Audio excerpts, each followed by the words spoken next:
Hello and welcome to Follow the Money. I'm Robert Tan. Join us as we explore the tools and insights you need to jumpstart your financial journey.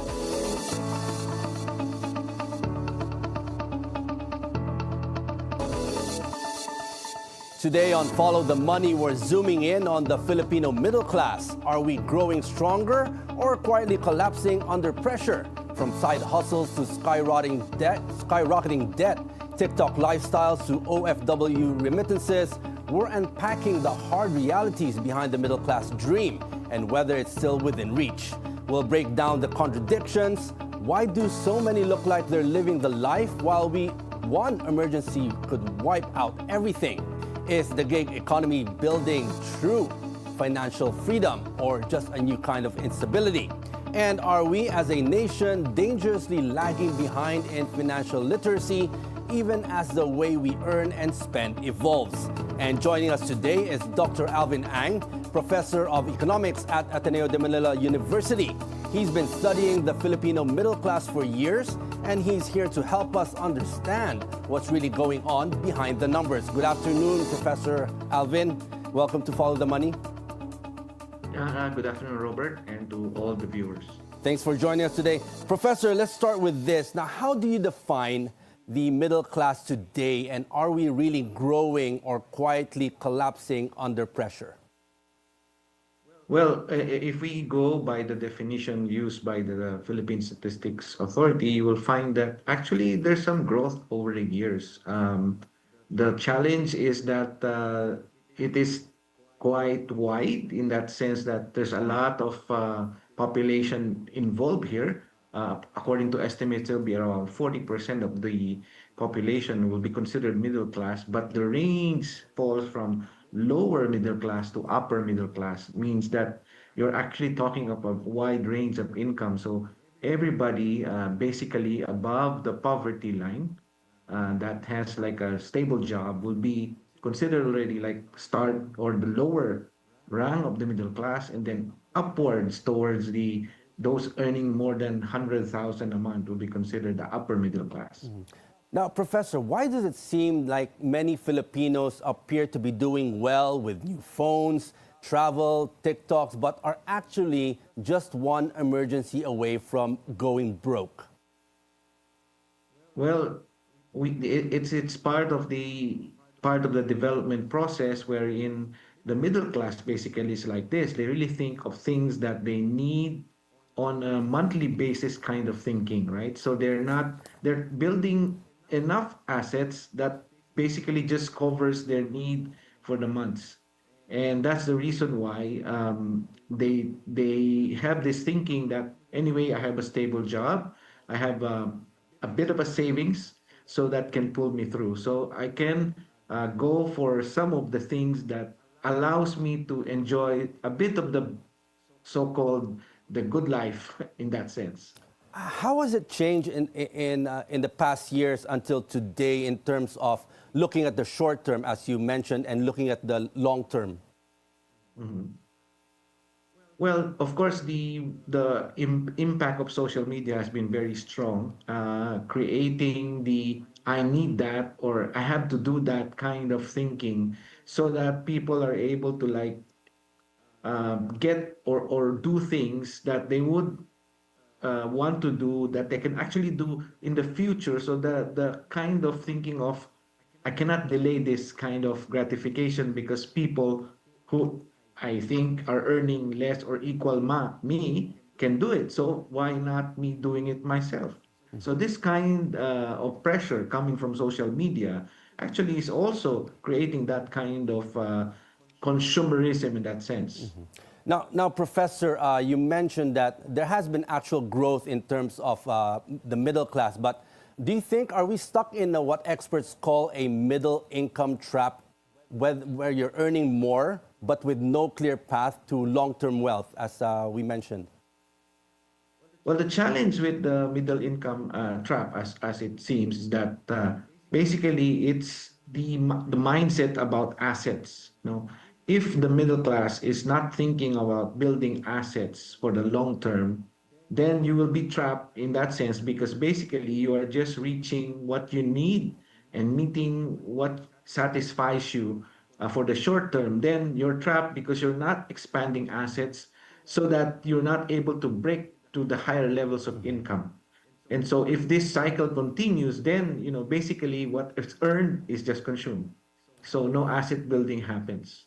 So does that mean is our obsession with consumerism, which means living the life, leading us into deeper debt without even realizing it? Well, as you have seen the data, recent data from the Banco Central, we have seen data of credit card debts really Yes. going up very high, and one of the highest, right? It's a percentage by percentage share. I think over total debts in the economy, it has grown to more than 5% now. So that's quite a challenge because it means that a lot of this consumerism is supported by debts. So at one point in time, they will be pressured to really uh, lower future consumption because of debt payments. Having said that, Professor, you've studied this in depth. Now, how fragile is the middle class dream today, especially after COVID, inflation, and high interest rates?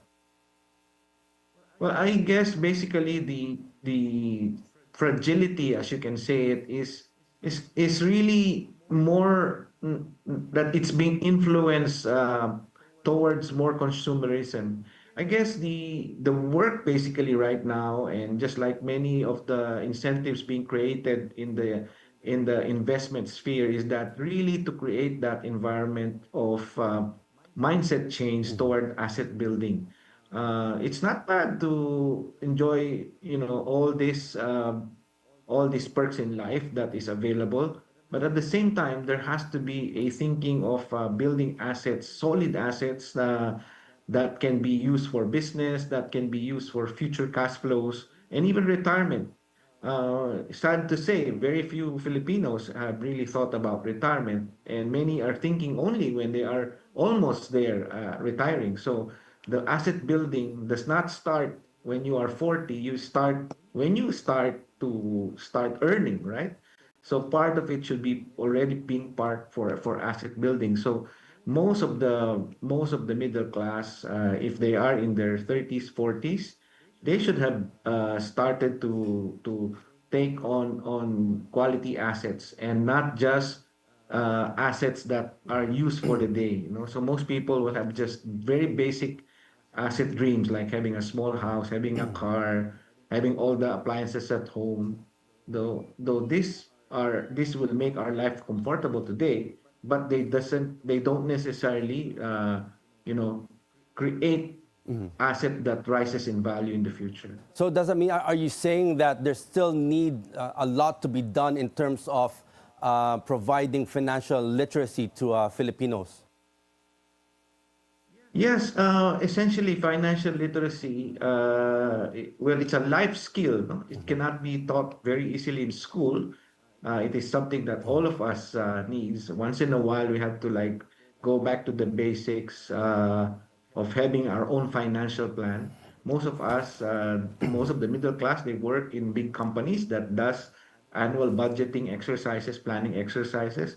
If I would be giving an advice, I would tell people, no, do it yourself. Do your own budgeting. Now, Do your own planning. well, Professor, we're seeing a lot more young Filipinos juggling side jobs, freelancing, online selling. But are they building financial freedom or just coping with instability? In a way, yes, this helps financial, financial flexibility. But at the same time, some of them are really forced to do it because they are in debt, or it's just really not enough to maintain the lifestyle that they're trying to portray. Now, how does this gig economy change the definition of employment in the Philippines? And are our laws catching up with this?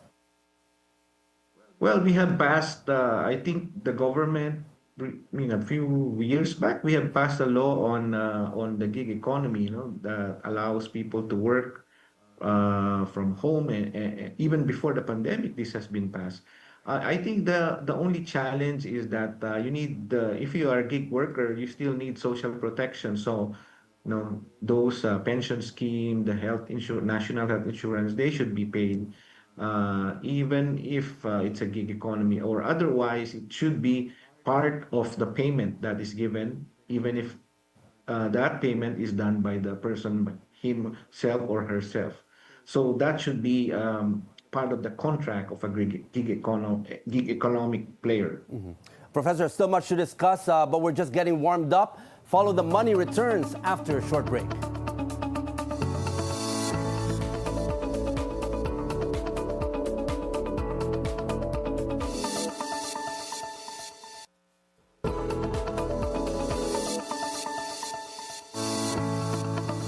You're still watching Follow the Money. Still with us is Dr. Alvin Ang, Professor and Director of the Ateneo Center for Economic Research and Development at Ateneo de Manila University, as we continue our deep dive into the state of the Filipino middle class. Now, Professor, we were talking about before the break about financial literacy. Do you think it's enough in terms of what is being taught in schools, universities, and what the government is providing in terms of awareness for many to become more investing savvy, financially savvy?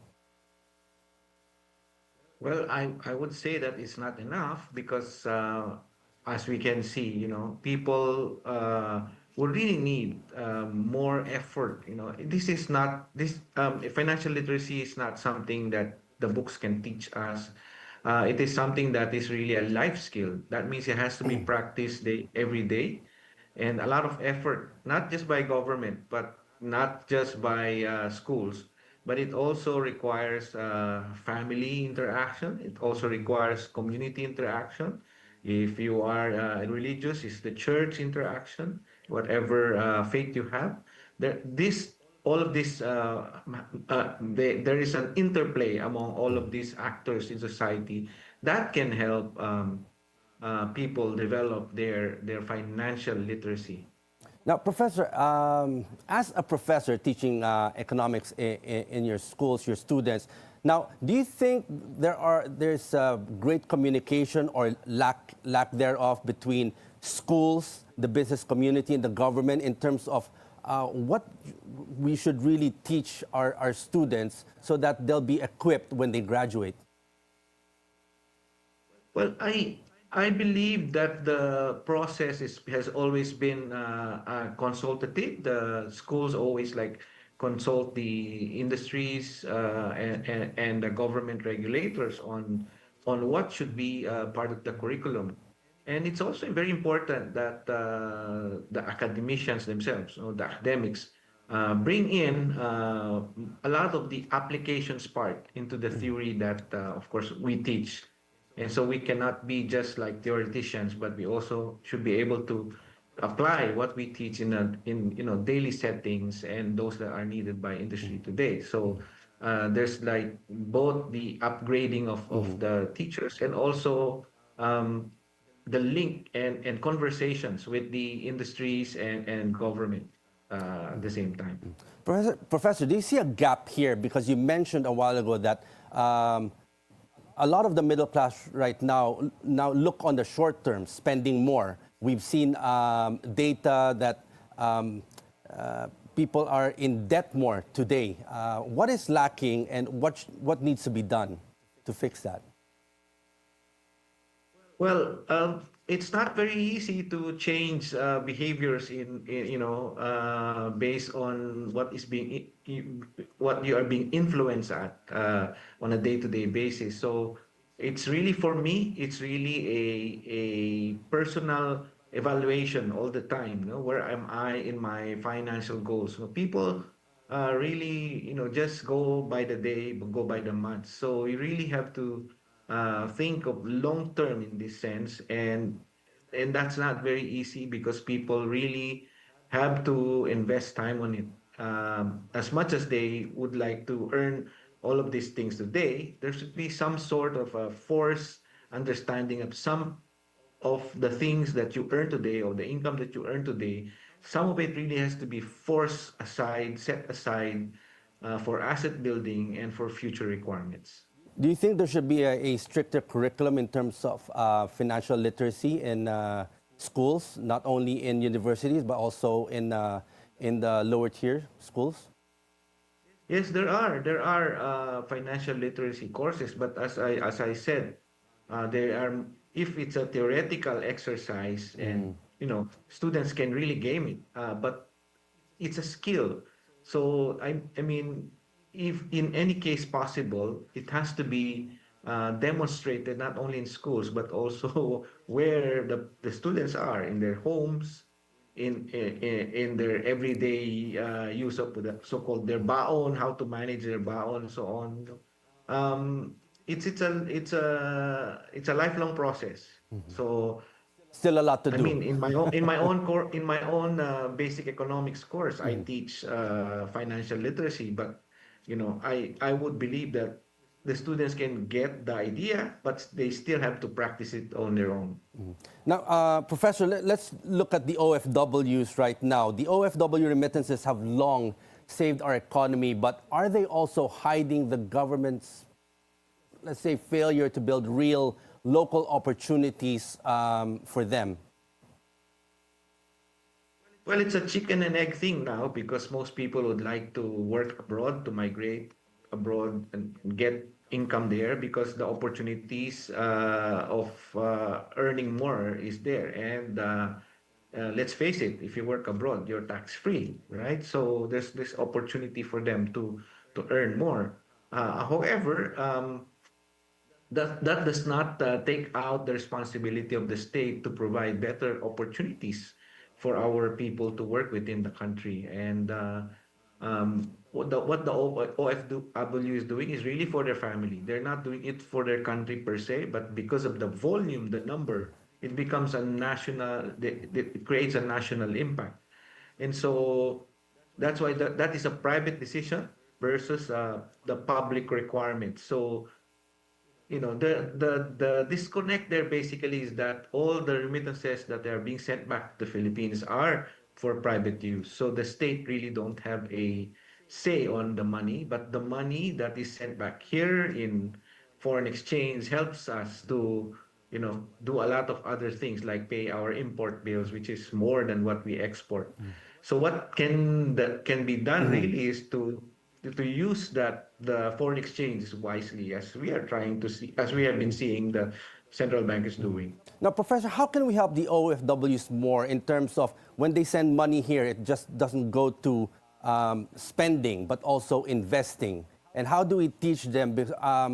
I've seen a lot of OFWs being scammed. How do we get rid of that for them to be more, again, financially savvy and look and research on how to invest, where to invest, so that they don't get scammed by this get-rich-quick schemes that's been happening online? Well, actually, the government has designed a program. Even before they leave, they have to go through these different processes. Uh, but again,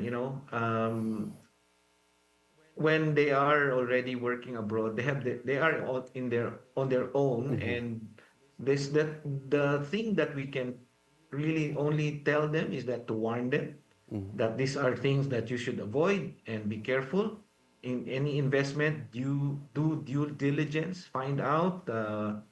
There's always the probability of earning more, but there's also the The risk. probability of high risk in doing so. So it's a process that you really need to instill in them.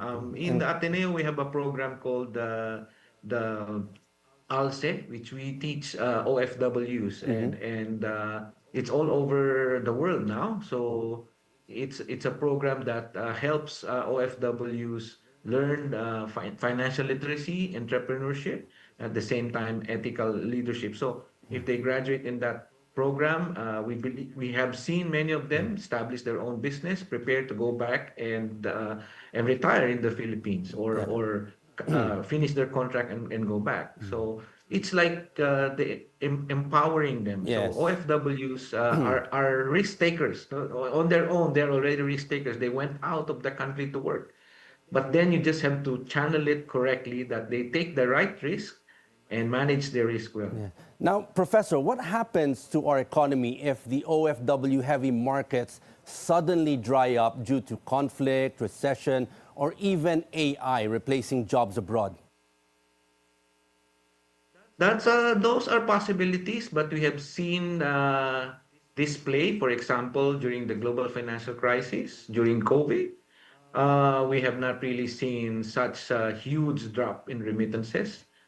Just like I said, these are private flows. These are money sent back to their families. And if they dry up, they would still try their best to send, just like what happened during the global financial crisis and during the COVID pandemic. But of course, there has to be some preparation made by the state, by the government to prepare in such an eventuality. How are we able to manage the economy when such thing happens? Having said that, Professor, So, now, do you think, should we start designing a post-remittance economy? What industries or sectors do you think hold the key to a truly empowered Filipino middle class? well, we are really, to be honest, we have a huge agricultural sector that is, I should say, underinvested. We can do a lot with that. If we can just provide for our own food, at least, and it's not requiring so much resources like building buildings and huge infrastructure. So if the base are provided by the state, then I think we can do that. Many OFW, especially who came from the Can go in rural that sector. areas, yeah, they can help and just convert their learnings, their experiences, and bring it home. Now, finally, Professor, if you had 60 seconds to speak directly to the Filipino middle class, what should we understand now about our money, our future, and how we can regain control? Well, basically, if you are a middle class right now, I suggest that you go back to your books, look at your expenses in the last few months, try to find out, trace where am I spending the most. I think most people have not even recorded any of their expenses on a daily basis. If the companies are doing that, you should be doing that as well. Record your expense every day, at least for the next 3 months, and see which among this, after 3 months, evaluate which among these expenses you don't really need. You can cut them, you can live without them, right? And then convert them to paying debts and convert a bigger chunk of them for your asset investment. Build up your assets in the future. You don't live only for the day. That mentality of YOLO is YOLO, okay, yes. but think about the long term. Yeah. Okay, Professor, now let's go to our rapid fire questions. You just have to answer yes or no. You don't need to explain your answer. Let's start with this. Do you think flirting with financial risks can sometimes be as thrilling as flirting with someone new? Yes or no? No, Is it tempting to spend now, worry later when the middle class dream feels just out of reach? no, Okay, when life throws financial curveballs, do you believe a little charm can help you bounce back faster? no, Do you think a confident smile can make any financial stress disappear, at least for a moment? yes, Okay. Is juggling money and romance your kind of multitasking magic? Yes or no? I can't answer. Probably no. No, okay. And complete the sentence. Money is the root of all. Money is the root of all challenges. Okay, great. Thank you, Professor Alvin, for your insights on how our middle class can cope with issues concerning that sector. Thank you. Thank you, Robert, for having me. Thank you, Professor, for sharing us with your valuable insights. Your perspectives have truly shed light on the challenges and opportunities facing the Filipino middle class. In today's economy, doing more isn't always about ambition. Sometimes it's just about making it to next month. Master Chef Australia Hayden Quinn agrees, saying, if you have a full-time job, a side hustle, or a few things on the go, help keep the bills paid. And that's it for today's edition of Follow the Money. I'm Robert San. Thanks for watching. Keep it here on BNC, the Bilyonaryo News Channel.